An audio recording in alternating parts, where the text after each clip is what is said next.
cómo se forma la personalidad. Hola familia, soy Daniel de Prado y este es el cuarto capítulo de la serie Reflexiones para darle color a la vida. Hoy me gustaría hablarte de cómo se forma la personalidad. Te cuento. Según el Eneagrama, existen 9 tipos de personalidad diferentes, es decir, 9 estrategias de supervivencia. No lo habías pensado así, ¿verdad?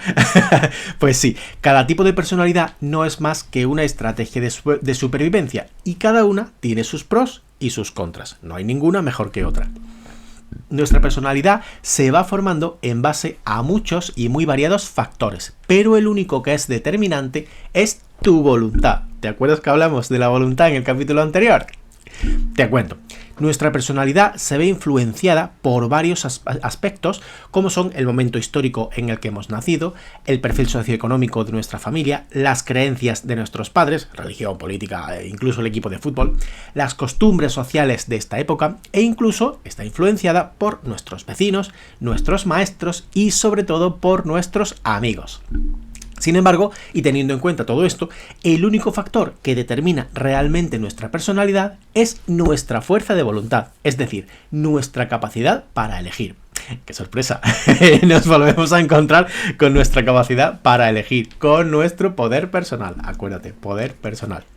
Como algunos ya sabéis, me encanta contar cuentos, sobre todo contar cuentos zen. Y para explicar esto que acabo de decirte, si te parece bien, voy a contarte un cuento. Hace mucho tiempo, en un lugar muy lejano, todo cuento que se precie tiene que empezar de esta manera, vivió un hombre que por motivos que no vienen al caso había caído en la delincuencia, el alcohol y las drogas. Después de pasar varios años en la cárcel por un atraco con violencia, este hombre estaba pendiente de que el juez que llevaba su caso le concediera la libertad condicional. Cuando el juez se enteró de que el delincuente tenía 2 hijos gemelos, ya en edad adulta, le comunicó a los abogados que quería hablar con ellos, pero, importante, por separado. Uno de los hijos, el que llevaba el mismo nombre que su padre, qué curioso, resultó ser una copia casi idéntica, delincuente, alcohólico y drogadicto. Mientras que el otro llevaba una vida muy saludable, estaba casado, era dueño de su propio negocio y su esposa estaba embarazada de su tercera hija. Lo curioso de esta historia es que el juez le hizo a los 2 hijos la misma pregunta: ¿por qué has elegido ese estilo de vida? Y los 2 hijos, de manera independiente, dieron la misma respuesta. ¿Y qué otra cosa podría haber hecho en mi vida teniendo el padre que tuve? Es para pensarlo, ¿verdad? Bueno, a esto es a lo que me refiero cuando hablo de voluntad, de capacidad para elegir y de poder personal. Cuando el ser humano está por encima de las circunstancias en lugar de ser víctima de las circunstancias. Básicamente hay 2 tipos de personalidad. Cuando una persona vive dependiendo de las circunstancias, se dice que tiene una personalidad reactiva. A estas personas las define su ambiente, el clima, la economía del país, las creencias de su familia, las costumbres de su marido o de su esposa, la opinión de sus amigos, los ideales de su partido político. En definitiva, un montón de factores externos a ellas mismas. Desafortunadamente, estas personas no están aprovechando todo su potencial, se mueven a unos niveles de humanidad drásticamente bajos, es decir, en vez de tomar decisiones en base a las situaciones que la vida les presenta, simplemente reaccionan. Existe una ley en física que se llama la ley de acción y reacción, que dice: a toda acción le corresponde una reacción de igual magnitud, pero de sentido contrario. Y así es como funcionan en su día a día este tipo de personas. Acción, reacción. Perdón. Estas personas tienen una respuesta para todo, y cuando no tienen respuesta, su respuesta suele ser agresiva. El gran problema de estas personas es que nunca se detienen a pensar y a elegir cuál es la mejor opción en cada momento. Simplemente reaccionan de la misma forma que lo han hecho siempre y además se quejan de que siempre obtienen los mismos resultados. Cuando una persona comienza un camino de crecimiento personal y toma la decisión de conocerse a sí misma, de ser más humana, lo primero que puede hacer es tomar en consideración su capacidad para elegir, es decir, tomarse el tiempo necesario para tomar una decisión en el momento exacto entre la acción y su respuesta, evitando así la reacción. Se dice que este tipo de personas tienen una personalidad proactiva, es decir, están por encima de las circunstancias. Igual que en el primer caso, existen muchos factores que influyen en su comportamiento, pero solo uno lo determina: su capacidad de elegir. Son personas que ante las situaciones que les presenta la vida se dan un tiempo para pensar qué, cómo y cuándo responder. Te aviso de que no es una tarea fácil, pero tampoco imposible. Es cuestión de practicar. Parar, pensar, decidir y responder. Es simplemente pararse durante un momento antes de responder, antes de reaccionar.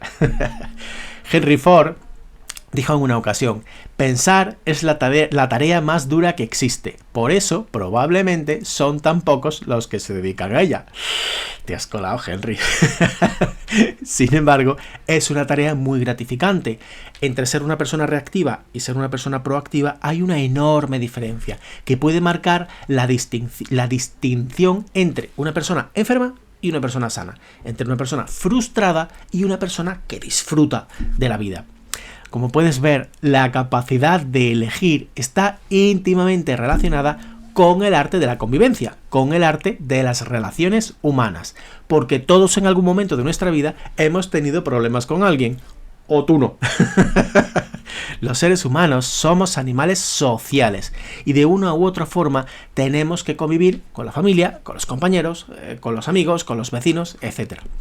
De ahí que sea un verdadero arte el hecho de aprender a convivir. Cuando hago terapia, hay clientes que me cuentan que con el paso de los años se sienten responsables de hacer felices a los demás, de la estabilidad emocional de su pareja, de su marido, de su esposa, y que esta situación ha llegado a convertirse en una carga pesada. En estas ocasiones intento explicarle a mi cliente que cada persona tiene que ser responsable de su propia felicidad y de sus propias emociones. Si la felicidad de mi pareja dependiera exclusivamente de mí, el día que yo faltara, mi pareja se moriría literalmente de pena, y eso no es sano.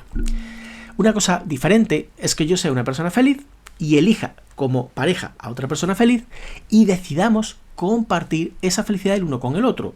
Es decir, como dice el refrán, juntos las penas se dividen y las alegrías se multiplican. Sin embargo, es muy común que experimentemos alegría o tristeza en base al comportamiento de otra persona, ya sea un familiar, una pareja o un amigo, y en ese preciso momento nos convertimos en víctimas de las circunstancias. Como resultado, ¿qué obtenemos? Frustración, ansiedad y depresión.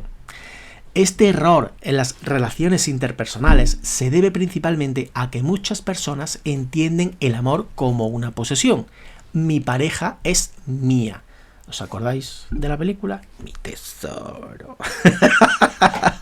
Sí, soy friki, ¿qué hacemos? Si te parece bien, este tema lo vamos a dejar por ahora pendiente, ya que en las próximas semanas dedicaré un capítulo completo a las relaciones personales. Por ahora pregúntate, ¿cuántas veces has dicho o escuchado frases como "me estás enfadando", "me estoy poniendo malo solo de escucharte"?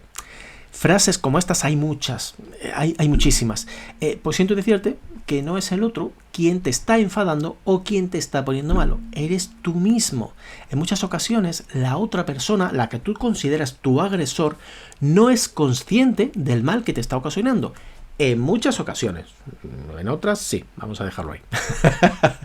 El maestro Buda decía que los celos, la envidia, en general el odio, es como tomar veneno y esperar que el otro muera. Dicho de otra forma, en realidad cuando experimentamos este tipo de emociones, los únicos que sufrimos somos nosotros mismos. Imagino que mientras me estás escuchando, estás asintiendo con la cabeza, de acuerdo con lo que estoy diciendo. Claro, qué razón lleva Daniel. Pero ¿qué pasa a la hora de la verdad? ¿Cómo reaccionas cuando estás en una de estas situaciones complicadas?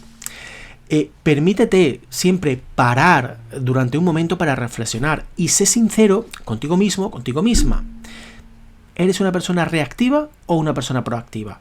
¿Realmente piensas y eliges antes de actuar o te tiras a la piscina? Simplemente párate y piensa. Como ya te he dicho, esto no es un trabajo de un día, no es un trabajo fácil.